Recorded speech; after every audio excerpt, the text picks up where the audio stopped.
C'est l'heure de notre segment Vos finances, vos questions. Avec nous cette semaine, Véronique Vachon, associée syndic autorisée en insolvabilité Raymond Chabot. Merci d'être avec nous, Véronique. On remarque que de plus en plus de gens là, vivent d'une paie à l'autre, même avec un emploi stable. Et souvent, les premiers signes là, de fragilité financière passent inaperçus jusqu'au moment où un imprévu survient. Donc, avec le coût de la vie, il y a de nombreux ménages qui arrivent à payer leurs factures, mais sans réelle marge de manœuvre ou possibilité d'épargner ou d'avoir un petit coussin. Donc, Véronique, c'est quoi les signes là, qu'une situation devient effectivement préoccupante là, quand on vit d'une paie à l'autre?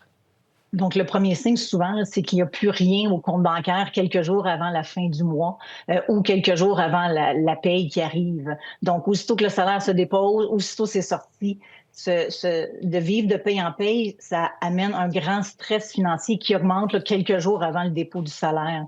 À ce moment-là, on va surveiller plus fréquemment son compte bancaire. On va même devoir le reporter des paiements de quelques jours avec un créancier ou même un achat qu'on aurait dû faire. On va attendre avant de le faire. Là.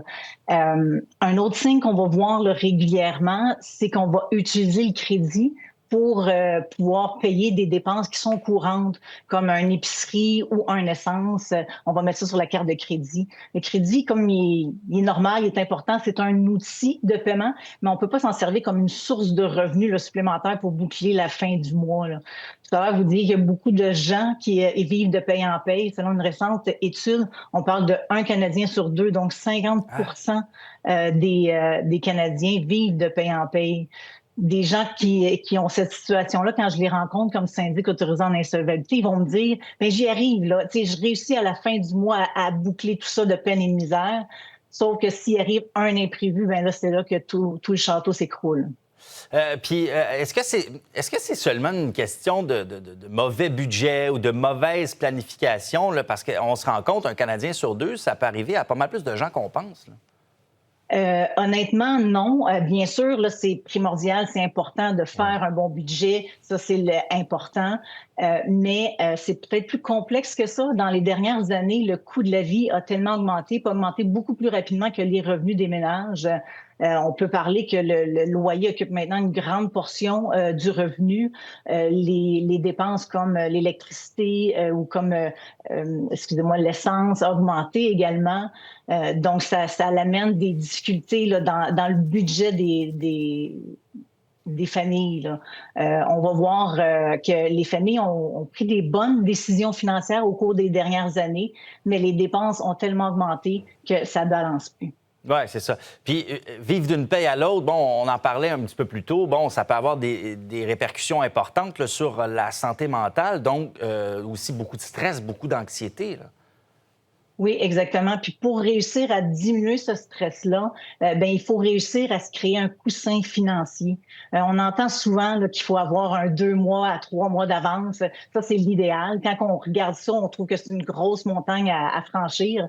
Mais il faut commencer avec des petits montants sur chacune des payes, mettre ça en épargne pour réussir à accumuler un 500, un 1000 $, ben à ce moment-là, quand on a cette épargne-là devant nous, ben quand il arrive un inconvénient, ben on est capable de régler la situation grâce à notre épargne. OK. Puis quand on parle de petits montants, là, en termes de pourcentage, un 10 par exemple, est-ce que c'est quelque chose de raisonnable? Là, ou peut-être un 10, un 20 ça semble peut-être beaucoup, Ça même un semble 5 peut-être beaucoup.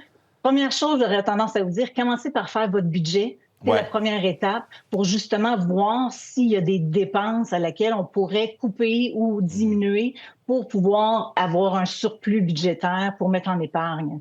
Si vous n'avez jamais fait votre budget, là, vous pouvez aller sur le site de raymondchabot.com à laquelle il y a des outils, puis il y a déjà un budget en blanc pour pas oublier certaines dépenses. Puis à ce moment-là, en regardant nos dépenses, ça nous permet de voir lesquelles qu'on coupe ou lesquelles qu'on va diminuer de moitié si c'est qu'on va régulièrement au restaurant. Ben à ce moment-là, peut-être qu'on va y aller une fois sur deux, puis ce surplus-là, ben on va le transférer en épargne.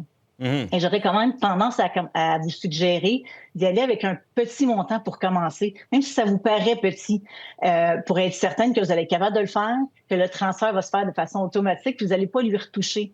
Puis après un mois, 2 mois, on n'y a pas retouché, bien, c'est bon signe, on est peut-être capable d'hausser le montant.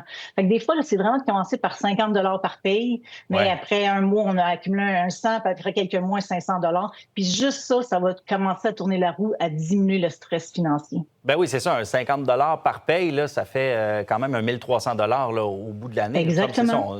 On a 13 payes, on a 26 payes. 26 payes la plupart des gens, exactement. C'est ça, exactement. Puis, par où on commence? Là? Quand là, il y a des gens qui nous écoutent peut-être à la maison, on a l'impression d'étouffer financièrement. Là. On a fait la liste là, des circonstances. Si les gens se reconnaissent dans tout ça, c'est quoi les pistes de solutions? Par où on commence? Bon, vous l'avez dit, on se fait un budget en premier, notamment sur le site de Raymond Chabot, mais les autres pistes de solutions, là, ce serait quoi? Bien, dans le fond, c'est un coup, vous allez avoir fait votre budget. S'il vous reste aucun surplus ou même qui est en négatif, Ouais. bien, ce qu'on recommande, c'est d'aller consulter. Nous, les syndics autorisés en insolvabilité, on est là pour regarder toutes les options qui s'offrent à vous. Si les gens viennent nous rencontrer à la dernière minute, bien, on a moins d'options à leur proposer. Donc, dans des circonstances, des fois, on va suggérer d'aller voir leur institution financière, consolider s'ils ont accumulé des dettes au cours de la dernière année. Il y a aussi des organismes qui peuvent les aider dans la gestion budgétaire, donc prendre le temps d'être accompagnés dans le budget peut également les aider. Puis si la situation est qu'il faut regarder vers une option de proposition de consommateur ou procédure d'une faillite, bien, les syndics autorisés sont là pour accompagner les gens. Bon, bien, il reste quand même des ressources et des pistes de solutions. Véronique Vachon, associée à syndic autorisé en insolvabilité, Raymond Chabot, merci d'avoir été avec nous. Et d'ailleurs, pour les gens à la maison, là, pour vos nouvelles économiques, Pierre-Olivier Zappa là, sera de retour à la barre de À vos affaires dès demain. Merci, Véronique. Ça fait plaisir. Bonne journée.